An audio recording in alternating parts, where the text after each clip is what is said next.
Hello everyone, Radhe Radhe. मैं उमा अपने YouTube परिवार को प्रणाम करती हूँ। स्वागत है आप सभी का मेरे यूट्यूब चैनल उमा की दुनिया में। आ चुकी हूँ नए वीडियो के साथ, नई शुरुआत, नई कोशिश। समय है करीब 10 साढ़े 10 बजा हुआ था और मैं बना रही थी आज दाल के फरे।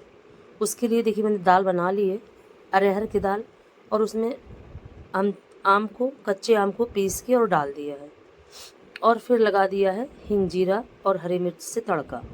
इधर आटा भी मैंने लगा लिया था और अब छोटी छोटी सी रोटियां बनाऊंगी इस आटे से, और फिर कट कट करके और डालती जाऊंगी जो दाल मैंने बना के रखी हुई है उसी में। और दाल थोड़ा सा पतली ही बनाते हैं जिससे कि ये अच्छी तरीके से उसी दाल में पकते जाएं और दाल गाढ़ी होती जाए। और इस तरह से काट काट के मैं उसमें दाल में इनको डालती जाऊंगी। और आप चाहें तो एक साथ बना के और एक साथ डालें। मैं इसी तरह से थोड़े थोड़े बनाती जाती हूँ और डालती जाती हूँ, मैं एक साथ नहीं डालती। और आटा मेरा थोड़ा सा गीला हो गया था, इसीलिए थोड़ा सा सूखा आटा ज़्यादा लगाना पड़ रहा था। और देखिए जितने मैं काटते जा रही थी उतने ही मैं इसमें डालते जा रही थी। और इस तरह से डालते हैं कि ये आपस में चिपके ना, और ये अगर आपस में चिपक जाते हैं तो फिर कच्चे रह जाते हैं।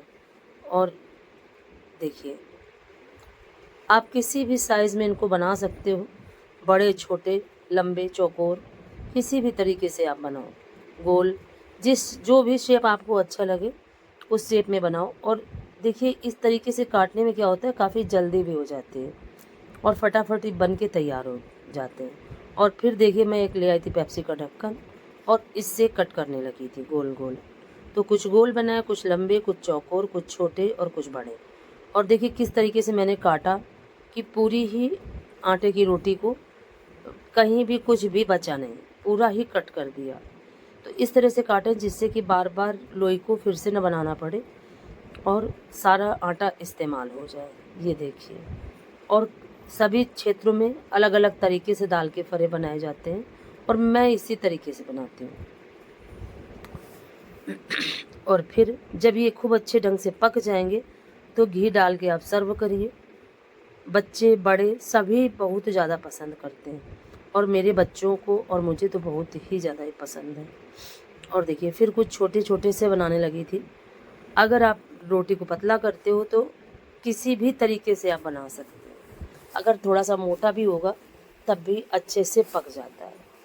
ज़्यादा मोटी रोटी इसमें ना इस्तेमाल करें, क्योंकि जब ज़्यादा मोटी रोटी होगी तो फिर फरे बहुत मोटे होंगे और फिर वो कच्चे रह जाएंगे, अंदर से फिर पक नहीं पाएंगे।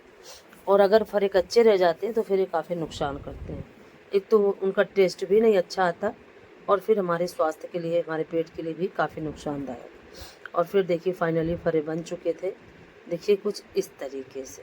ये देखिए दाल भी गाढ़ी होती जा रही थी, फरे पकते भी जा रहे थे। और अब डालना था मुझे हरा धनिया। हरा धनिया डाल दूँगी। और अभी बच्चे क्या है, कोई बाहर आ गया था तो बच्चे चले गए थे। ये देखिए हरा धनिया मैंने डाल दिया, तो अभी बच्चे खाने के लिए आ भी नहीं रहे थे, तो मैंने सोचा कि अपने जो काम है थोड़े से उनको तब तक निपटा लेती हूँ। तो आ चुकी थी छत पे कपड़े लेके। कपड़े काफ़ी थे और इस समय नीचे नहीं डाल रही हूँ, छत पे ही डाल के चली जाती हूँ, क्योंकि फिर अगर गीले रह जाते हैं तो फिर वो शाम तक फैले रहते हैं और ये चीज़ बिल्कुल भी नहीं सही है। क्योंकि थोड़ी देर धूप अगर मिल जाती है कपड़ों को तो काफ़ी अच्छा रहता है, उनकी स्मेल भी बदल जाती है और बैक्टीरिया भी थोड़ा सा कम हो जाते हैं। नहीं तो गीले कपड़ों में बैक्टीरिया भी बहुत ज़्यादा होते हैं। कपड़े फैलाने लगी थी, धूप काफ़ी तेज़ थी और अब उसके बाद मुझे अभी बहुत सारे काम करने थे। और कपड़े अगर सुबह फैला दो तो इतने समय आसानी से ले जाओ, लेकिन क्या होता है कि अगर धुल भी जाते हैं तो सुबह फैला नहीं पाती हूँ, क्योंकि सुबह बहुत सारे काम होते हैं और सबसे बड़ा जो काम होता है वो होता है पूजा का। और देखिए इतने सारे का, और जब मैं शाम के समय आती हूँ कपड़े लेने के लिए तो ये सारे कपड़े मुझे नीचे ही पड़े मिलते हैं। इस तरह से इस समय हवा चल रही है और पता नहीं कौन सी हवा चल रही है कि जब शाम के समय छत पे बैठो तो बहुत अच्छा लगता है, ठंडा ठंडा मौसम लगता है। और कितना भी पंखे के नीचे बैठे रहो वो गर्मी लगती ही रहती है बराबर। ये देखिए कितनी तेज हवा चल रही है, आपको खुद ही समझ में आ रहा होगा। और अब बस बची थी मेरी धोती, तो ये भी फैला देती हूँ। और एक बार ये रेसिपी बना के ज़रूर ट्राई करिएगा। और फिर देखिए मैं लेने आ गई थी मूंग, और ये अमचूर है, कुछ आम सुखाने के लिए डाल दिया था, जो आम आया था उस दिन उसको छील के और काट के और सुखाने के लिए छोड़ दिया है। और अब फैला दूंगी मूंग। मूंग इसलिए फैलाना ज़रूरी है क्योंकि जिस दिन मूंग तोड़ी गई थी उसी दिन हुई थी बारिश। हालांकि कुट के घर आ चुकी है, लेकिन फिर भी धूप दिखाना काफ़ी ज़रूरी है। इससे क्या होगा, धूप दिखाने के बाद ठंडा करके और फिर आप किसी भी तरीके से इसको 1 साल के लिए स्टोर कर सकते हो। और पिछली बार क्या हुआ था, हमारे यहाँ एक भी दाना मूंग का नहीं हुआ था खेतों में, तो पूरा साल काफ़ी दिक्कत रही। और जो मैंने मूंग खड़ी मूंग मोल भी मंगवाई थी उसमें भी काफ़ी कीड़ा लग चुका था, और 2 बार मंगवाई, दोनों ही बार कीड़ा लग गया। तो मुझे इस बार काफ़ी अच्छे से इसको स्टोर करना है। और इस बार मैंने सोचा है कि जो पेप्सी की कोल्ड ड्रिंक की बोतलें हैं उनमें ही भर के रखूँगी और कुछ मूंग की दाल बना लूँगी, तो थोड़े समय के लिए ये हो जाएगा। और देखिए कितनी सुंदर मूंग है, कितना प्यारा इसका कलर है, और छोटे छोटे दाने की है। ये देसी मूंग इसे बोलते हैं। और इसका जो दाल का टेस्ट होता है वो भी बहुत ही ज़्यादा अच्छा होता है। और इस बार ये काफ़ी समय बाद देसी मूंग हुई हमारे यहाँ, नहीं तो अब सभी लोग हाइब्रिड ही बोते हैं। और अब चल रही हूँ मैं नीचे, और तब तक बच्चे भी आ गए थे। और ये देखिए थाली मैंने लगा दी थी और ऊपर से डाल दिया था घी, और इनके साथ घी का जो स्वाद होता है वो दाल के फरों का स्वाद और भी बढ़ा देता है।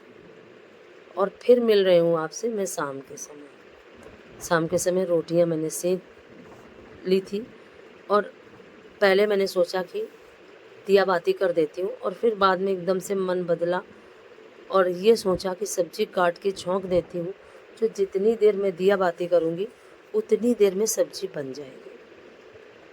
फिर मैंने वही किया, सब्जी कट करी, अब चढ़ा दिए कढ़ाई में डाल देती हूँ घी, जीरा, हींग, मेथी और यही बेसिक मसाले, हल्दी, धनिया, मिर्च, और छौंक देती हूँ भिंडी को।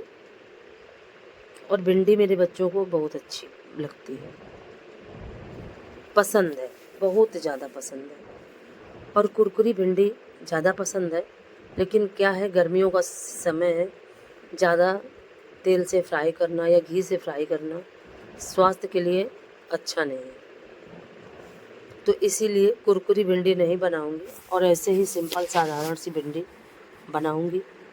और फिर ये करने के बाद शाम का दिया बाती, आरती, भगवान के पास मंदिर जाना, और इस तरीके से पूरे दिन में अपनी जिम्मेदारियों को निभाते निभाते हम कितने सारे काम करके और निकल जाते हैं। और अगर कभी हम ये सोचें कि काम न करें, ये अपनी जिम्मेदारियां न निभाएं, तो ऐसा कभी हो ही नहीं सकता, क्योंकि हमारे जीवन में ऐसा कोई दिन आता ही नहीं है कि जब हमें फुर्सत मिलती हो। ये देखिए, और अब इनको मैं ढक दूंगी और तब तक अपने सारे काम करूंगी। और उसके बाद जब शाम के समय बच्चे आएंगे अपना काम ख़त्म करने के बाद, तब हम सब एक साथ बैठ के ही खाना खाएंगे, और उसके बाद सभी सो जाएंगे। और अभी काफ़ी बर्तन पड़े हुए थे, अभी मुझे वो भी धुलने हैं। और कितना भी जल्दी करो, आप 4 बजे से लगो तब भी काम नहीं मैनेज हो पाता।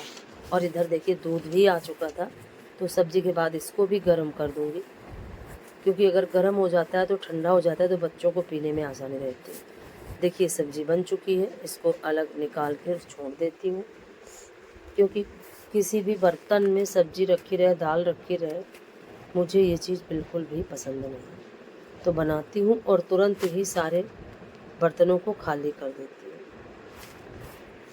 और देखिए कुछ इस तरीके से भिंडी की सब्जी और रोटी के साथ हमारा रात का डिनर तैयार हो चुका है। और ये देखिए अब इसी में चढ़ा देती हूँ दूध, तो ये भी गर्म हो जाएगा। और आज का वीडियो यहीं पे ख़त्म करती हूँ।